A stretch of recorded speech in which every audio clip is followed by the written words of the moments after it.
Thank you. Hi, everybody. I love some Bruno.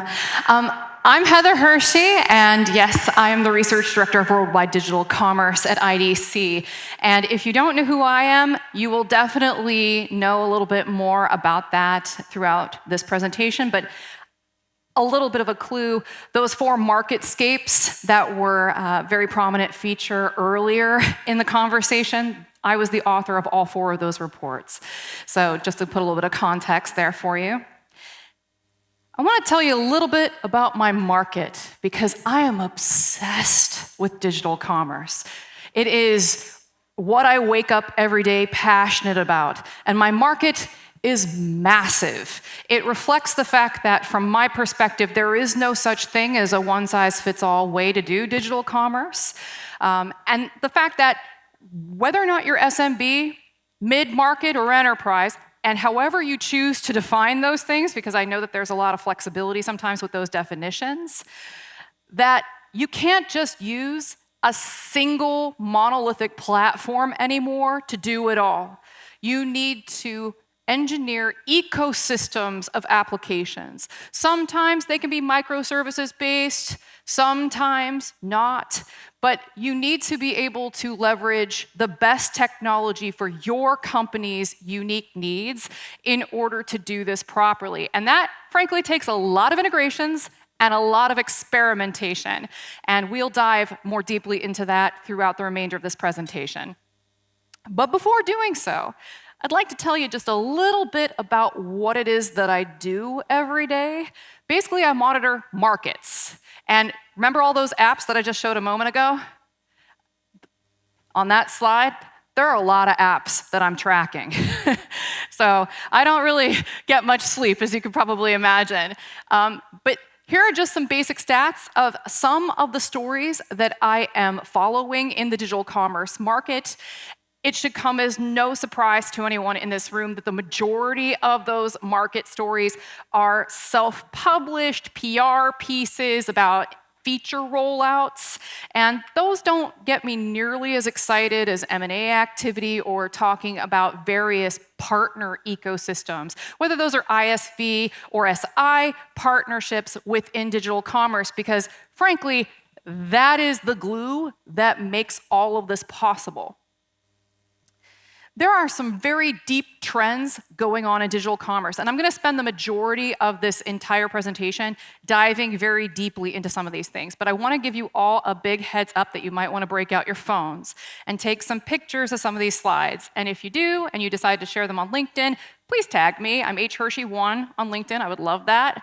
But that's because I'm not going to sit here and just read off of these slides for you. I want to give you a lot of information and a lot of context and, frankly, a lot of stats, because that's what analysts do. And that means that I can't just read everything that you see on the screen. So just a little heads up there. But we're going to touch on every single one of these major trends for 2024.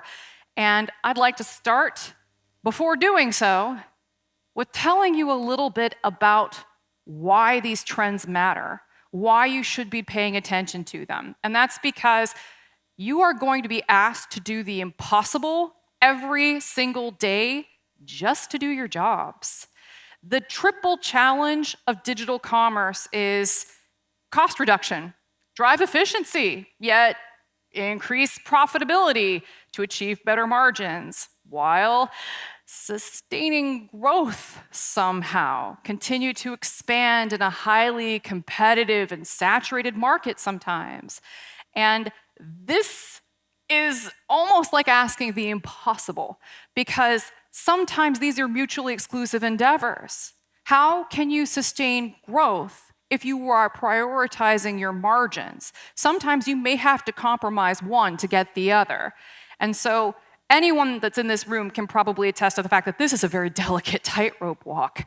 It is very challenging to make this happen, and oftentimes the people that are driving these decisions at the top of the organizational hierarchy may not recognize the fact that, from a strategic point of view, these are not always possible. It depends on your market, depends on what you're selling, depends on what your goals are. There are a lot of misconceptions about growth and what it takes to achieve sustainable growth. One of those is that there's a general misconception about what the point of customer experience is, or CX, as I'm going to refer to it throughout this presentation. And that is that CX is somehow a quid pro quo, as in, if we build it, they will come. If we personalize everything within an inch of its life, people will love us and they won't shop with our competitors. If we buy this loyalty app and give people points and coupons and discounts, they won't just get hooked on those discounts and perks, they'll be loyal to us for reasons, ...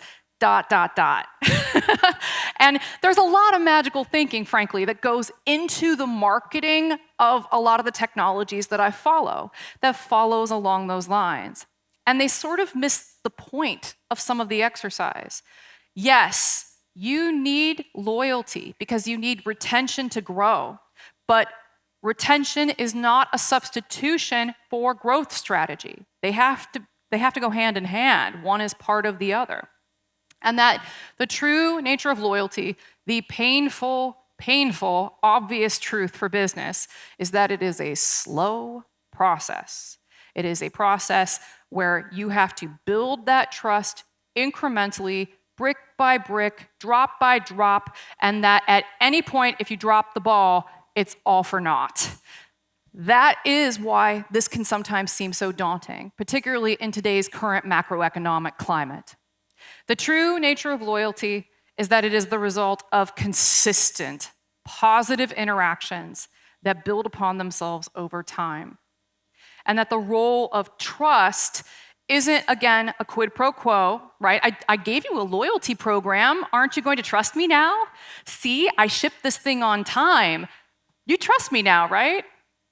No, because unfortunately, the truth of the matter also is that when you think about things in these transactional terms, it's very hard to see the humanity that is part of that relationship building exercise. And one thing that I would like to strongly advocate as someone who had a master's in AI is that for every bit of AI that you are adding to your tech stack, that you do things to complement it that bring out the humanity, that provide more human interaction. You just need to figure out where to put those in the design of your CX strategy and how to execute them well. It changes the nature of the game. You can't just offload all of your customer service onto AI because customers won't see that as a good faith effort to build their trust. And just to make sure that I'm clear about this, I am not just talking about end consumers here. I cover both B2B as well as B2C and everything in between in my practice. And that convergency to me is frankly a really sexy story. It's a fascinating thing that's going on in the market. And you're going to realize that there comes a point where you don't realize when an end consumer could pivot into a business buyer if you are in B2B. Or, just the fact that people who are shopping online, even if they are buyers, right, and they're one of the many people that have a decision-making role in a B2B relationship, you don't know how many of those people are actually just shopping your products in other stores and trying to get a feel for them before they commit to making them part of their own product portfolio. So it's really important to recognize that consistency and continuity of the customer journey needs to be very firmly established. And again, if you drop the ball even once, it could be potentially catastrophic for that entire exercise.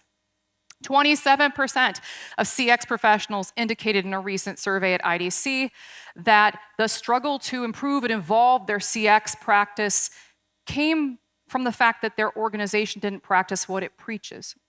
It wasn't as customer-centric as it claims to be. And this, again, is a business model agnostic statistic that was both B2B and B2C organizations being polled. These are all CX professionals. And I guess for a second I should backtrack, right? Because I don't want to take it for granted that we're all on the same page about what goes into customer experience. It's not just marketing. It's not just customer service, customer success, call center, commerce. It's all of these things combined. And if you drop the ball in any of them, it's a potential problem for your business. And unfortunately, a lot of businesses drop the ball. You can see that same stat echoed here in this chart, but it's just one of many reasons why those same CX professionals mentioned why they felt that their organization was challenging them, right? Like that they were actually putting impediments in place that made it difficult to fulfill the promises that, frankly, these same organizations were broadcasting to their customers, stating that they provide, these excellent perks. They are not as customer-centric as they claim to be. That's the very first one there. But their organization is still too siloed. I just mentioned multiple different departments with many different people, different stakeholders on different teams. If they're not performing in a cross-functional manner, if their comms structure isn't working well, like echoing a little bit of what Erica was saying earlier, communication is everything in CX and in commerce because it's all about relationships. And if you drop the ball with the communication, then everything else can unravel around it. And so when you silo everything and you have poor communication between those teams and a lack of visibility about who's doing what, I mean, can you imagine how disjointed that customer experience will be? Also, sometimes those organizations lack the skills and resources to actually make those visions coming from the designers of that CX journey. They lack the ability to make it happen. The number one impediment, though, was a general reprioritization. You can see that right towards the middle of the chart. A little bit over a third of the respondents indicated that CX was being deprioritized after the pandemic to focus internally on restructuring, optimization, perhaps flattening hierarchies, getting your ducks in a row. That's all well and good, but your customers aren't going to give you credit for that because the payoff for them is very indirect when you focus inwardly on getting those ducks in a row. And they're probably not going to notice that you've changed anything at all. They're just going to notice the pain and the friction of you deprioritizing their experiences. And then I think finally, the other statistic on here that I would really like to call attention to is the one that is on that extreme edge where we didn't even get a single full percentage of respondents who indicated that their CX budgets weren't currently being challenged. And that includes commerce. So again, retention, not a replacement for growth strategy. And I double down on this talking point because as an analyst, I don't know how many of you have ever been analysts, talked to analysts, or how familiar you are with the analyst role, but we get briefed a lot. And I talk to I think it's pretty safe to say every single major digital commerce platform on the planet because my research is worldwide in scope. And because I come from a really strong IT background, I want them to cut the crap. Again, echoing Erica, because I think they need to be straightforward with their customers. They need to be straightforward with me to tell me what's actually going on under the hood with their products instead of just relying on magical buzzwords and jargon to try to, wow me, Barnum and Bailey style. And what I've actually heard one of the competitors of BigCommerce say, who will not be named, on one of these briefings where they were trying to wow me, was to sell me on the narrative that retention is the new growth. That was literally the quote. Retention is the new growth. To which I was like, what planet are you on? Retention is a part of growth strategy. The one cannot really exist without the other, but to say that one is a substitution for the other just makes no sense to me whatsoever. It seemed like kind of wishful thinking to cater specifically to organizations that would rather focus inwardly to cut costs than focus on growth at a time when interest rates are high. So we also asked, what are the top goals behind your organization's CX strategy? And this is not shocking. It's growth. Whether that is growing your customer base, whether that is growing revenue, obviously, you would like to be able to reduce costs at the same time, but there's only so much of that you can control. And I would like to say emphatically that in my projections, and if you'd like to follow up with me after this for a deeper conversation, I'm game for it, but my projections are that the customer acquisition cost is just gonna keep going up because channel proliferation, because of the impact of regulation, because of the fact that everyone is being so siloed in these digital environments into little personalized bubbles. This is like the Bizarro Land carnival mirror version of personalization, right? Like, what is the unintended consequence of hyper-personalization online? Well, it's that it's really hard to find your target audience sometimes because they may not even know you exist because they're in a silo where they're not getting access to information about you and your products. So to get their attention, wouldn't you know, those platforms want you to spend a whole lot more to be able to find them and to target them. And so because of that reason and many others, the cost is going to go up. And just to kind of really drive the point home, during those marketscapes that I mentioned, and for the record, I've done 6 of them in the past 6 months. That is a lot of reports. It's a pretty in-depth process. I asked some of the customer references that were validating the data that I was getting from those vendors, because as I just mentioned, I can't always take them at their word. They will sometimes say things that are patently stupid sounding to me.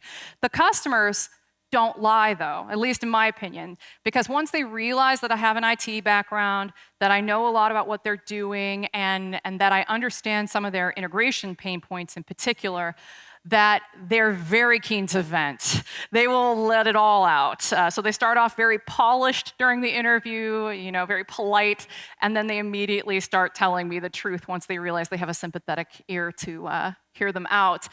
But I asked some of them to volunteer for an additional survey on top of those interviews. And that's why the sample size is relatively small. Okay, so I need to point out small sample size because I have integrity. So it's only 69 respondents.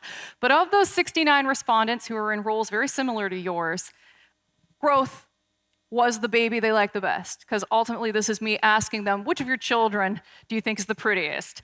It's growth, because that's their mandate, is to continue to grow. So even if they're simultaneously hearing that they need to focus on sustained profit, if they had to choose a priority, one over the other, this is what takes it. So now let's get into some of those trends. And again, I'm not going to read everything that's on this particular slide because I really want to make sure that I'm driving those concepts home. So if you want to take pictures, please feel free. The first one is something I call transcendent commerce. And I came up with this in my thought leadership because I had some issues, just keeping it real, with the unified commerce narrative. Because for one thing, it's a very systems-oriented approach to viewing how you're actually going to execute on a lot of these sort of connected and continuous customer journeys. And then the other thing is I wasn't really hearing much about the voice of the customer, and not just like surveying them or anything like that, but like what that experience looks like. Like what do they think about all these efforts that you're doing behind the scenes to consolidate teams, flatten hierarchies, operate with sort of that best of both worlds approach where perhaps you have a commerce product that gives you most of the functionality you need, but you need to integrate some best of breed partners for maybe a marketing app, maybe you want front end as a service or something like that to integrate into it. And so there needed to be a little bit more of a comprehensive view of what that actually looks like from the customer's perspective. It transcends the channel. It transcends whether it's a physical or digital experience. And my opinion of personalization is that it's not just about shoving recommendations in people's faces, right? It's not about you trying to micromanage their experiences. It's about respecting the fact that the customer owns a lot of that experience on their end. So what you want to do is really prime them to have a really positive experience once they have that ball in their court. Transcendent commerce leverages interconnected data models across commerce domains. And I really advocate, if we're talking about the systems for all of this, having a unified dashboard that shows you the analytics, gives you visibility into all these different systems, and provides you with actionable insights that you and your teams can then leverage to move faster and to pivot to meet the capricious demands of end consumers if you're in B2C, but to also delight and thoroughly impress your B2B buyers if you happen to be one of those organizations, and a little bit of both if you happen to be both. The next trend is CX SaaS convergence, and I view this as being something that is being driven by generative AI technology. I know that a lot of the analyst firms and a lot of the tech companies are thoroughly obsessed with Gen AI and have not stopped beating on that drum since roughly November of 2022 when GPT-4 hit the scene. But someone like me, I've been playing around with AI for a really long time. So I had already been playing with GPT-3, could see the noticeable improvement between the two models, and I've been paying attention to that side of things ever since. But one of the things that should be fairly obvious to you is that what generative AI does, specifically in those CX categories, is it kind of commoditizes content. It commoditizes some of those interactions and engagements. If they're not commoditized now, they will be very soon in the future, which means if you're leveraging this technology, what are you going to do to elevate the experience beyond doing the obvious with it? Because you cannot fully replace that human engagement with these systems, though it's very tempting and it's going to be aggressively marketed to you this way and has been since November of 2022. And I think one of the other things that you're going to notice is that unification narrative. Platforms are very in vogue, and that some platforms in e-commerce and elsewhere are going to start absorbing more of the sort of feature sets and capabilities that are typically found in other app categories. So for example, email, right? You might have a situation where an e-commerce platform might try to become an email engine at the same time. You might have a situation where they can auto-generate product copy for you. But then you end up in the situation, and I don't know how many of you are into that product information management, the PIM space, PXM space, but I cover that too. And one of the interesting things there that I don't ever hear anyone mention is what happens when the data that you are using to generate that content auto-cannibalizes from itself and just spits out a bunch of generic stuff that all says the same thing about your product without actually saying anything that would move the needle to make a customer feel compelled to buy. Because what comes out of these algorithms is usually very vanilla, very milquetoast, very corporate friendly. But is that really going to be compelling to your buyers? I think that necessitates a human in the loop still, but it does speak to the ability to converge some of these categories. And I see it every single day where apps that aren't in commerce want to take on more commerce functionality. Apps that are in commerce want to take on more marketing, more sales functionality, more PIM functionality. And it's because Gen AI makes that easy to do. You just slap a UI on top of GPT-4 APIs, boom, you can produce product copy. But will it be good? That's another story. But I predict that by 2027, 65% of G2000 firms will reallocate 40% of CX spend on emerging products and skills as approved Gen AI renders entire software categories obsolete. That's right. I am predicting that entire categories of CX software are going to be amalgamated due to this AI emergence. And that means those entire teams may need to be reskilled or they will become redundant. That's pretty profound. Next trend, hyperextensibility. This is something BigCommerce does very well. They're not the only vendor in my market that does composability well, but they do it very well. And what a lot of this hinges on is, again, those partnership narratives between SIs and ISVs, that it becomes about the ecosystem of applications and not just individual apps. And that you need to be able to build upon these application ecosystems. I mean, one of the things that we can all bank on is the persistence of change. That it's hard to predict the future no matter how much data you are collecting and crunching and analyzing. You can't really predict the future because a lot of that is out of your control. So the only thing that you can really know for certain is that we're all building houses on quicksand in e-commerce.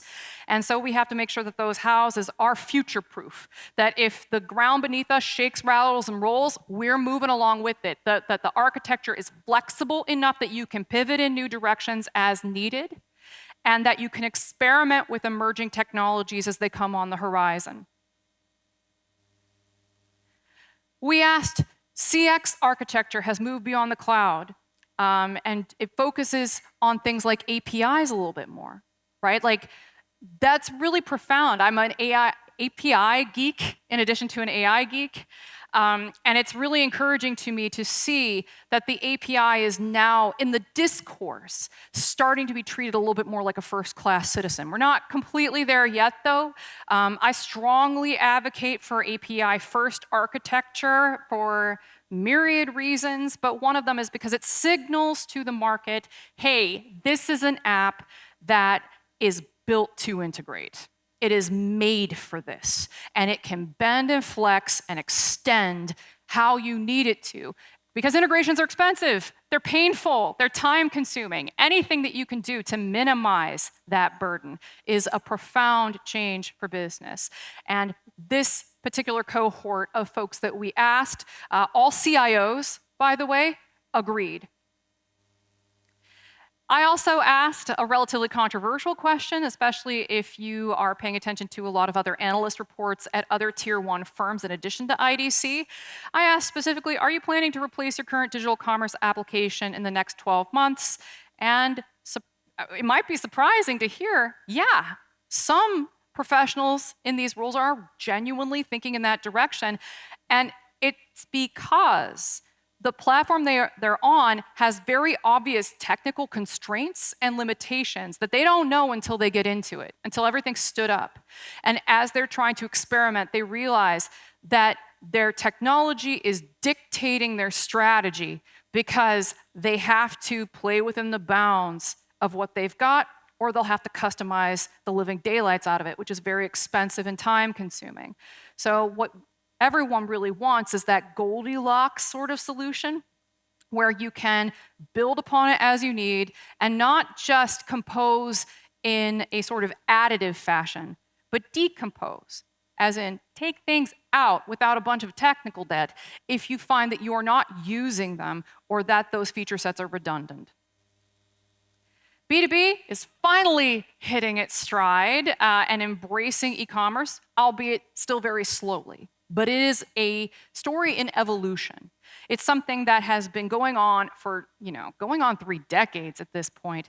But I think what's happening is that as more people get used to that B2C style shopping experience for themselves as consumers, they start wondering, why is it so tedious and time-consuming to do this in B2B? And again, echoing Erica a little bit, not everybody likes dealing with people in person or on the phone. If you're talking to someone who is a digital native, they will appreciate it if you stand up environments for them where they can do what they need to do without having to do things that they consider painful. And we view that 80% of G500 B2B multinationals will have experimented with the delivery of live or AI-guided shopping experiences as they expand into B2B2C business models. So I see that the two are converging. But what I would implore you to do is to avoid siloing them off from each other too much, because that makes it harder to have that sort of continuous and connected customer journey. AI everywhere, I don't need to dwell on this one too much because I've talked about it all the way throughout this presentation, but it's ubiquitous and it's going to continue to accelerate and grow at an exponential rate. And when we did a CEO poll, over 60% of them sensed a window of opportunity, and that's what was driving their curiosity about embedding more Gen AI into their products and trying to get some kind of proof of concept about how those could really help their business. So I'd like to leave you with some future-proofing recommendations. First and foremost, note that not all AI is created equal. You want to focus on AI that will minimize your risk. As in, do you know how much internet traffic is bot? activity? Do you know how many of the customers you are interacting with are actually human? And what happens when those same consumers start using agents to try to get around algorithmic feeds, to try to get around things like Google Shopping ads? What happens when they start using this technology to do the things that they were doing themselves, the shopping, right? It will become a little bit harder to have that human connection when they start viewing things even more transactionally than they do now, because that's what this is going to be leveraged for. They're going to be looking for price. And that is a challenge for any brands that do not want to engage in a price war. So try to use AI in ways to get around these issues before they happen. And so, of course, this is in addition to obvious instances where fraud might be an issue, but you can see there's a lot of complexity here. You want to investigate options for AI usage that will cover all of those bases and more. Look for vendors and products that have a healthy mix of all of these things. One, a healthy and growing network of partners. Again, that is both in terms of systems integration, consultancy, and independent software vendors. Modern architecture, because you cannot extend it, you cannot experiment quickly. Speed, speed, speed. Speed is of the essence, and you won't be able to leverage it well if you are stuck on a monolithic platform that is not designed for that level of extensibility and only offers you bolt-on APIs. You'll want accelerators and tooling for rapid stand-up because, again, rapid experimentation, speed, speed, speed. Support transcendent commerce with radical experimentation. How can you connect that fluid customer journey so that way your customers get the kind of interactions with you that they want in the way that they want it, right? Like, they don't necessarily always want you to bombard them with signals and cues. Like, I don't know how many of you have ever tried shopping on Temu, but it's very highly gamified and there are whiz-bangs everywhere. I think that's super annoying from a shopping perspective. I know not everyone's me, but that kind of stuff can be a real turn-off as much as it can be engaging for some folks. Know the difference and create customer journeys that cater to those sorts of desires for different experiences. Modern cloud native deployment is essential. It is going to be very hard to move quickly if you are handling all of your infrastructure in-house. And then, does this product have happy customers and a good reputation? You know, things like G2, peer insights, they can be really helpful. Going to Reddit is usually pretty helpful, at least still in this day and age. So I would recommend checking those resources out, and forums, message boards catered towards whatever specialty you're in. And then finally, I'll leave you with this quote. When we have a clear sense of where we're going, we can be more flexible in how we get there. So I've been Heather Hershey. This is where you can find me. Thank you so much for giving me the opportunity to speak with you today.